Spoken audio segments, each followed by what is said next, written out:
Loving Eliza by Ruth and Nordin, Chapter 6. Eliza turned the knob on the kerosene lamp so the light grew brighter. Then she poured another cup of water for her and John and set them at the table where John sat with a stack of papers in front of him. He was currently writing the letter M on the blank sheet in front of him. It had been 3 days since their venture to town, and she noticed how serious that he had gotten about learning to read and write. The thought that someone would go out of their way to rip off someone who couldn't find out what was going on left her sick to her stomach. John was much too trusting of people. But then, did he have a reason not to be? At least until she clued him in to what Greg Stevens was doing to him? It made her want to take him into her arms and protect him from the harsher realities of the world. He seemed to be in such a sheltered environment. In some ways, she envied him that. She hadn't been that way since she was 14 and her parents died. Nothing was the same for her after that, and there was no turning back the clock and doing things differently. Besides, just how much could a 14-year-old do? She slowly exhaled and sat across from him. "It's late. We should call it a night when you're done with that sheet of paper." He didn't answer her. Instead, he carefully wrote another M on the paper. His letters were still sloppy, but she noted the progress. "You're doing great, John. Why, you're going to master this in no time." Again, he just continued writing, not bothering to acknowledge her statement. She sighed and took a drink of the cool water. A slight breeze blew in from the window. July was a hot month, and it took the nights to cool things off enough so that she could be comfortable. The humidity wasn't so bad up here, though. That was nice. Her eyelids grew heavy. She wondered what time it was. She should have checked the clock when she was getting the water. Yawning, she forced her eyes open and stretched the muscles in her neck. When she was done, she glanced at John, who had stopped writing to look at her. She straightened up. "Do you need something?" He motioned to her and then pretended to be asleep. "Yes, I'm tired," she said. "We've been doing this for a good 5 hours. I'm ready to sleep, aren't you?" He shook his head, but stood up and helped her up. He put his arm around her shoulders and led her to the kitchen door. She was too tired to protest. Instead, she leaned against him as they left the house. The night was quiet except for a round of crickets chirping. Saturday night was so peaceful out here, unlike the rowdy noise at the saloon back in Omaha. One thing was for sure. She did not miss that place. John's steps came to a halt. "What is it?" She yawned and glanced up at him. He pointed to the sky. She smiled.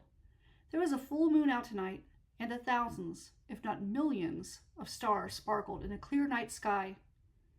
"It's really something, isn't it? Every time I look up there, I feel insignificant. We're so small in the whole scheme of things." His gaze met hers, and he grinned back. "It's beautiful, isn't it?" she asked. He nodded and then touched her cheek, softly tracing her skin with his fingers. "You think I'm beautiful too?" she guessed. He nodded again. It was such a touching thing for him to tell her in his own way, and for a moment she thought if Daphne never did show, then maybe he'd be free to marry her after all. She quickly blinked and shoved the thought away.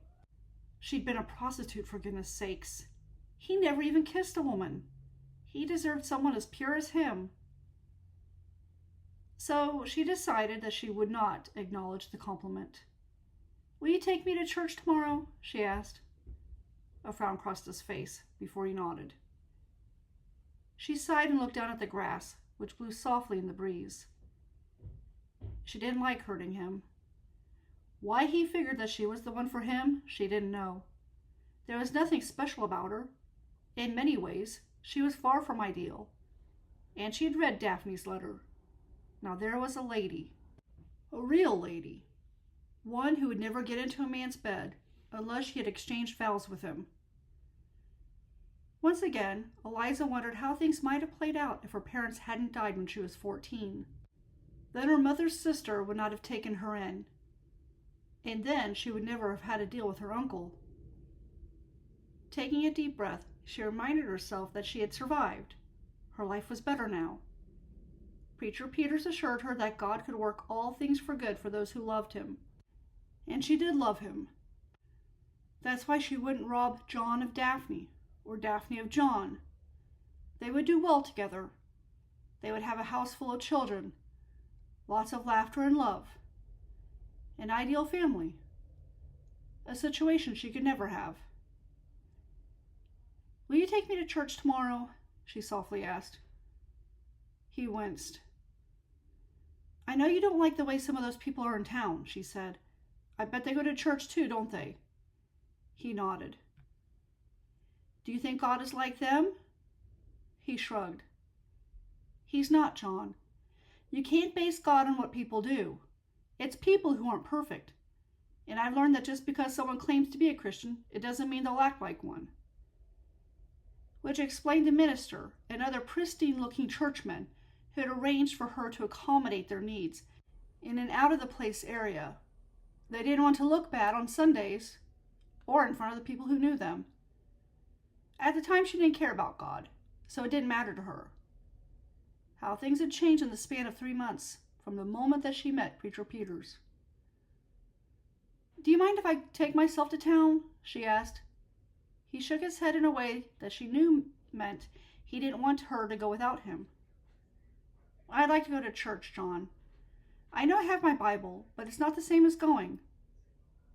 Slowly exhaling, he finally nodded. "You'll take me?" she asked. He indicated his agreement. "I'll be with you. You won't have to face them alone. And there are some good people there. Addie and Frank attend, I bet. Then there's Charity. I met her on the stagecoach I came on. She married the marshal, you know." He nodded again. "She's nice. So is her aunt. I don't think it'll be as bad as you fear. And if people start giving you a hard time, we'll just leave. I promise." Taking her hand in his, he motioned to her ring finger, and then looked at her in that all-too-familiar question in his eyes. She groaned. "No, I'm not going to marry you." She chuckled. "I'm going to my quaint home before you get even more bold, mister. I need to go to sleep. I'll see you at sunrise." She quickly ran to her home before he could stop her. Eliza put on her best dress, which happened to be her blue one. She pulled her hair up and tucked it under her hat. A part of her was apprehensive about going to church.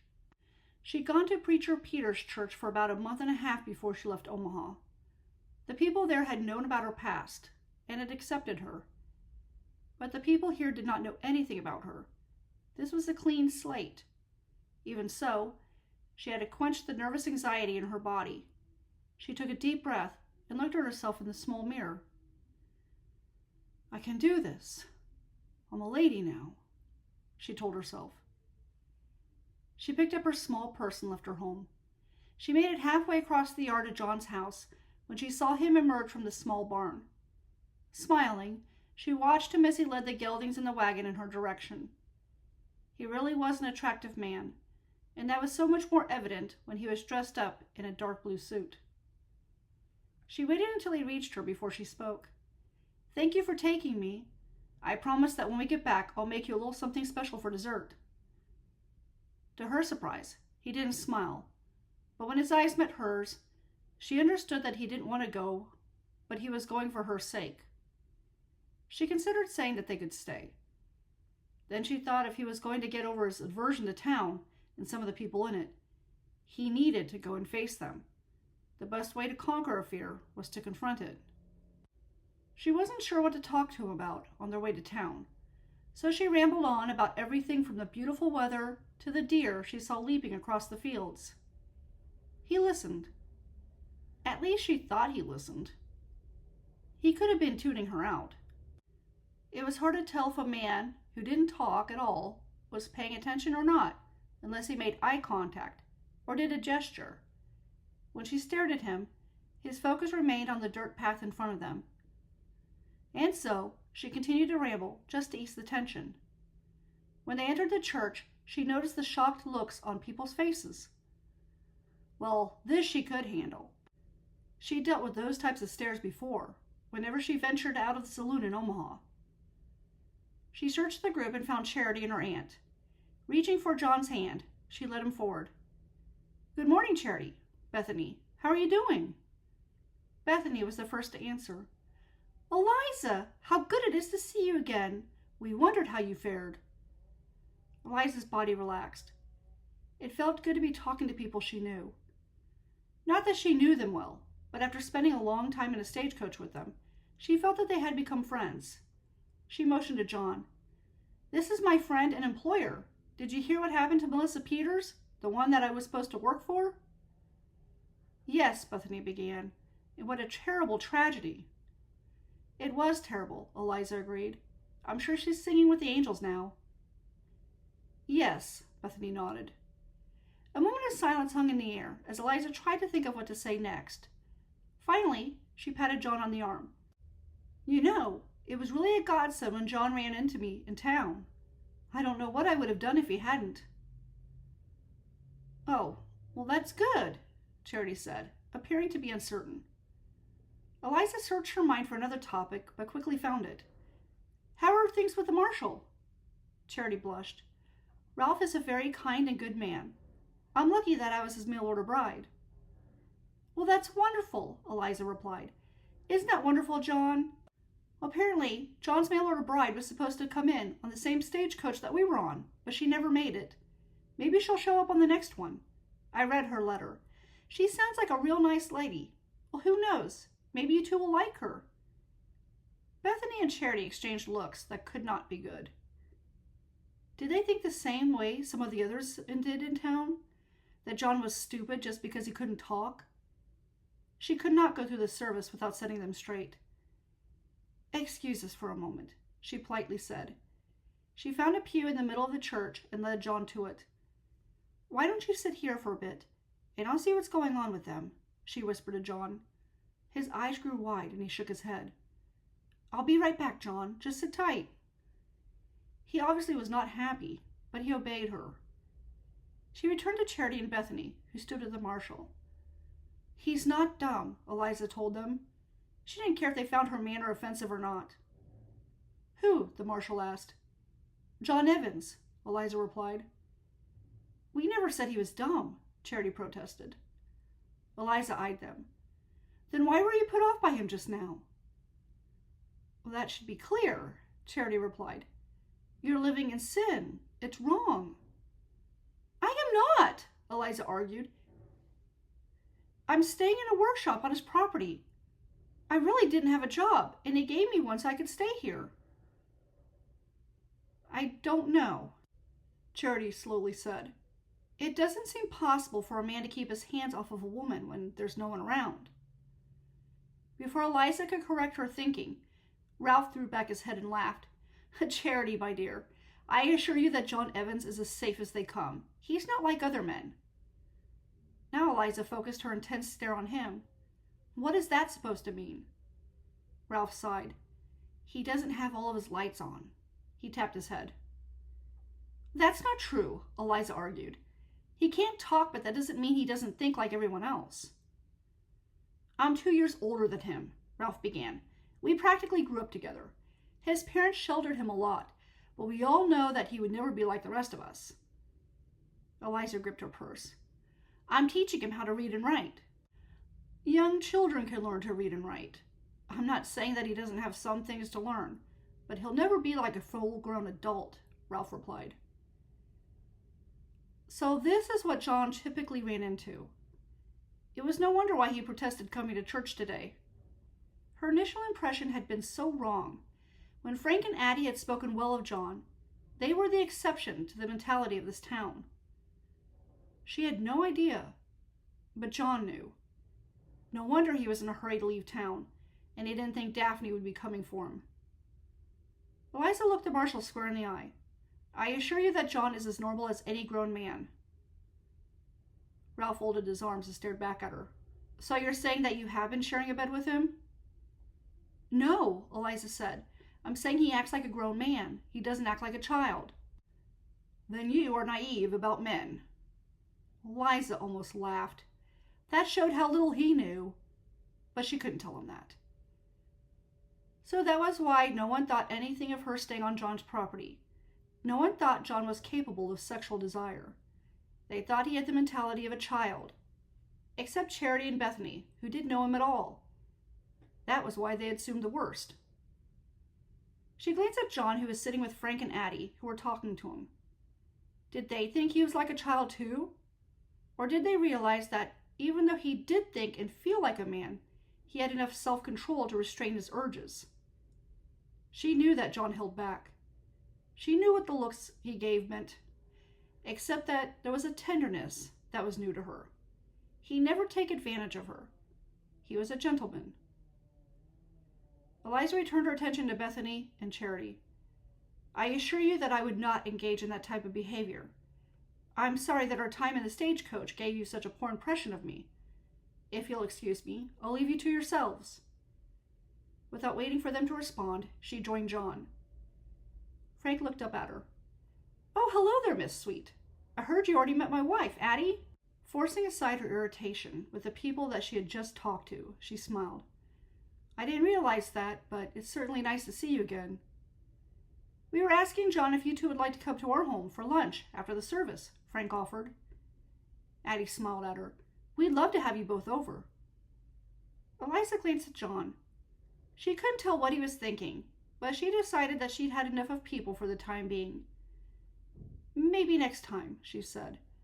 I already set out the ingredients I'm going to use for lunch. Addie looked disappointed but nodded. Next time, then.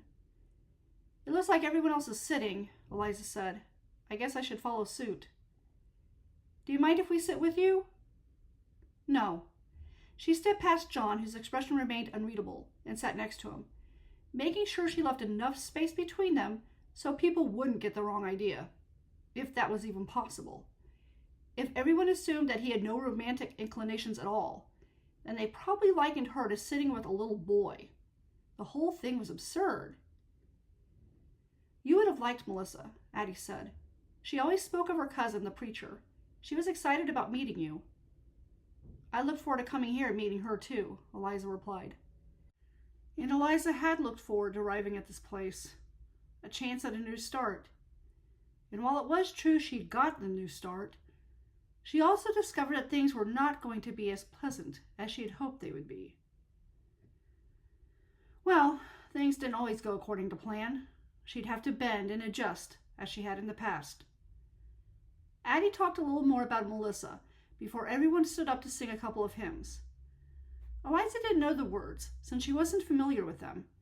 Beside her, John kept his hands folded in front of him, while Addie sang loud enough for all of them.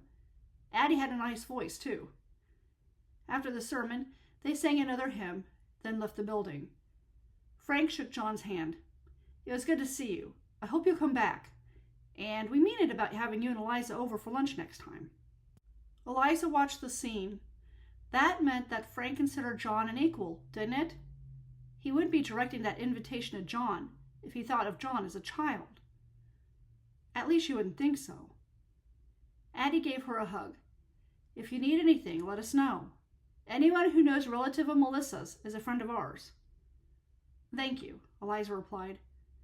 Miss Sweet, someone called out. The voice sounded familiar. She turned and saw one of John's brothers making his way toward them. I just wanted to say that you look lovely today, the brother said. She noted that John stiffened next to her, but kept her gaze on the man. You're Guy, right? She asked. Troy, he corrected. Blushing, Eliza said, Forgive me, Troy. I've met so many people that it's hard to remember names and faces. And to be honest, all of you brothers look alike to me. Well, except for the facial hair. But I can't remember who has a mustache or a beard. John's easy to remember. He doesn't have either one. Troy smiled. There's nothing to forgive. I'm sure we overwhelmed you by showing up at the same time. Addie chuckled. The five of them together is an impressive sight. Frank nodded. They are the only Evans in town, and they're all men, too. A force to be reckoned with, Eliza chimed in, slowly feeling better. You could say that, Frank joked. John nudged her in the side. She turned to him. John pointed in the direction of his wagon. I guess we should get back, Eliza said.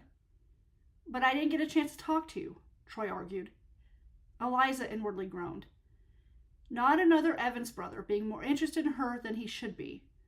The trouble with this town was that there were more men than women, and apparently being single had made her an easy target. Why didn't Preacher Peters warn her of this? She might have considered another location, like somewhere out in the middle of nowhere, so she could spend the rest of her life alone. We'll see you soon, I hope, Addie told her. I'll have the curtains ready for you this Thursday. Really? Eliza did want to hang up those curtains. She looked at John. Can we come back and get them? John's gaze shifted to Troy, and despite his uncertainty, he nodded. We'll be by then, Eliza said. Addie waved goodbye before she left with Frank. I could take the curtains out there, Troy offered. That might be a good idea, Eliza said. John quickly motioned to her and shook his head. Then he pointed to himself. Eliza shrugged. John must have some business he needs to do that day. I'll come in with him. She suspected this wasn't really the case, but she didn't like to dwell on John's feelings for her. Well, then I'll have to keep an eye out for you, Troy said. It would be rude if I didn't make you feel welcome. Good day. She caught the warning look Troy gave John before he passed them to walk down the sidewalk. Great. Just what she needed. 2 men, brothers no doubt, vying for her attention. This is getting much more complicated than it needed to be. Daphne would be the solution to John's interest in her. But if Troy was as persistent as John, then she might have to end up leaving town altogether. She hoped that it wouldn't come to that. She had nowhere else to go, except back to Omaha, and she didn't relish that. Though, if she had to, she could always ask Preacher Peters for another place to go.